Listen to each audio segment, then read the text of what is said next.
জয় রাম, জয় গুরু, জয় সত্যনারায়ণ। নমস্কার। গল্প কথায় রাম ঠাকুর চ্যানেলে সব বন্ধুদের স্বাগতম। বন্ধুরা, আজ আমি স্বর্গীয় সুধীরচন্দ্র সরখেল মহাশয়ের টেন্ডার দাখিলের জন্য ঠাকুর অনুমতি প্রার্থনা সম্পর্কে একটি গল্প আপনাদেরকে শোনাচ্ছি। গল্পটি আমি দুটি পর্বে ভাগ করে নিয়েছি। আজ আমি প্রথম পর্ব আপনাদেরকে শোনাচ্ছি। 1916 সাল।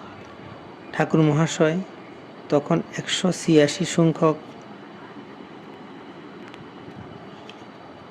বহুবাজার স্ট্রিটের দ্বিতলে ছোট্ট একটি প্রকোষ্ঠে স্বর্গীয় হরেশ্বর বন্দ্যোপাধ্যায় মহাশয়ের কাপড়ের গুদামে অবস্থান করছিলেন। ঘরখানিতে স্তূপীকৃত নতুন কাপড় জামায় ঠাসা, ওরই এক পাশে ছোট্ট একখানা তক্তপোষ পেতে তাহারই জন্য রচিত শয্যায় বসেছিলেন ঠাকুর মহাশয়। পেছনের দিকের ছোট্ট একটি জানালা দিয়ে নববস্ত্রের গন্ধ ফাল্গুনের মৃদুমন্দ হাওয়ায় মাঝে মাঝে বইছে। উপস্থিত 3-4 জন ভদ্রলোক শ্রোতা। ঠাকুর মহাশয় বলছিলেন, সাবিত্রী সত্যবানের উপাখ্যান। কি করে সাবিত্রী আপন নিষ্ঠারই উপর নির্ভর করে কালের করাল গ্রাস থেকে সত্যকে উদ্ধার করতে পেরেছিলেন। এমন সময় ঘরে এসে উপস্থিত হয়েছিলেন কটকের PWD'র উদীয়মান ঠিকাদার স্বর্গীয় সুধীরচন্দ্র সরখেল মহাশয়। সুধীরবাবু ঠাকুর মহাশয়কে প্রণাম করলেন। প্রসঙ্গ থেকে ঠাকুর মহাশয় ক্ষণকাল বিরত থেকে সুধীরবাবুর পরিবারের সকলের কুশল বার্তা নিলেন। আবার ঠাকুর মহাশয় সাবিত্রী সত্যবানের উপাখ্যানে ফিরে গেলেন। অনেক খোঁজখবরের পর গতকালই কলকাতা থেকে তিনি সংগ্রহ করতে পেরেছেন ঠাকুর মহাশয়ের কলকাতার ঠিকানা। তাই আজ তিনি তদন্ত হয়ে এখানে উপস্থিত হতে পেরেছেন। ইতিপূর্বে যত টেন্ডার তিনি দাখিল করেছেন সেই সবই ঠাকুর মহাশয়ের সম্মতিক্রমে। সেজন্যই তার একটা বদ্ধমূল ধারণা হয়েছিল যে তাহার অনুমতি নিয়ে টেন্ডার জমা দিলে লাভের অঙ্ক স্ফীতকায় হবে।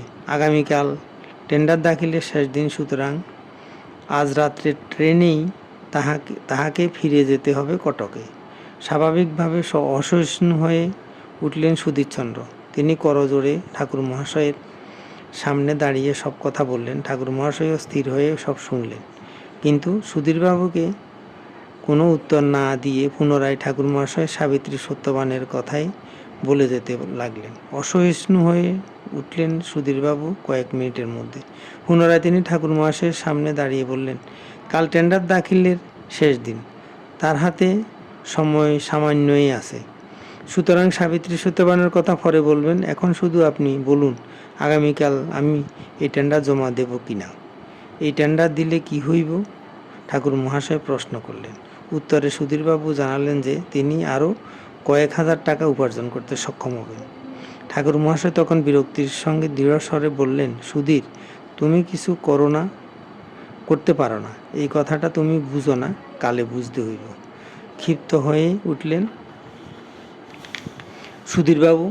জামার আস্তিন গুটিয়ে পেশিবহুল বাহুখানি সম্প্রসারিত করে তিনি বললেন, যে বয়স তার তখনও 30-এর নিচে, বাড়ি থেকে এক কফরদকও না নিয়ে তিনি কটকে গিয়েছিলেন। বর্তমানে ব্যাংকে তার জমা টাকার পরিমাণ 62,000।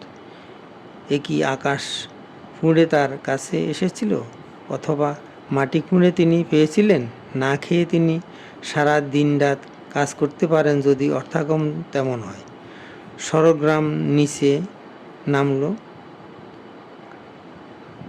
একটু যদি আপনার সম্মতি পায় তাহলেই আমি লাখপতি হতে পারব অতি সহজে।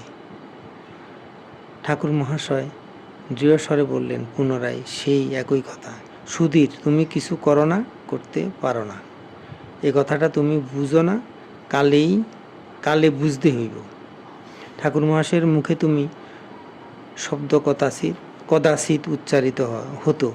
বয়স নির্বিশেষে ঠাকুর সকলকেই আপনি বলতেন, আর নারী মাত্রেই শিশু থেকে বৃদ্ধা পর্যন্ত সকলকেই মা বলে ডাকতেন। সুধীরবাবু জন্মসূত্রে ঠাকুর মহাশয়ের দুঃসম্পর্কের আত্মীয় ছিলেন, সেজন্য সুধীরবাবুর বেলায় এই ব্যতিক্রম।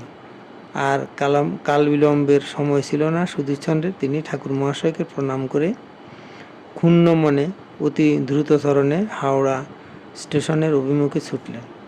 বন্ধুরা, আজ প্রথম পর্ব এখানে শেষ করলাম। আগামী দিন আপনাদের সামনে দ্বিতীয় পর্ব নিয়ে আবার আসব।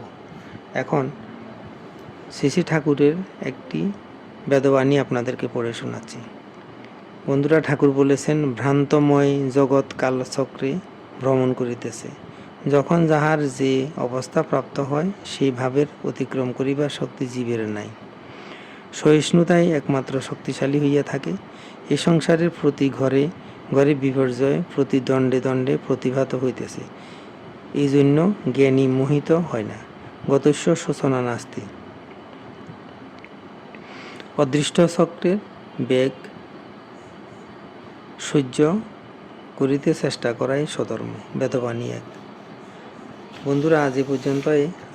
আগামী দিন আবার শ্রী ঠাকুর সম্পর্কে গল্প বানিয়ে নিয়ে আপনাদের সাথে থাকব। বন্ধুরা, চ্যানেলটি যদি আপনাদের ভালো লেগে থাকে তাহলে সাবস্ক্রাইব করে চ্যানেলটির পাশে থাকবেন। আর নতুন বন্ধু হলে প্লিজ সাবস্ক্রাইব করতে ভুলবেন না। আর ঠাকুর সম্পর্কে নতুন নতুন গল্পের মাধ্যমে লীলা জানতে হলে চ্যানেলটিকে লাইক, শেয়ার এবং কমেন্ট করবেন। ধন্যবাদ, ভালো থাকবেন। জয় গোবিন্দ, গুরু কৃপায় কেবলম।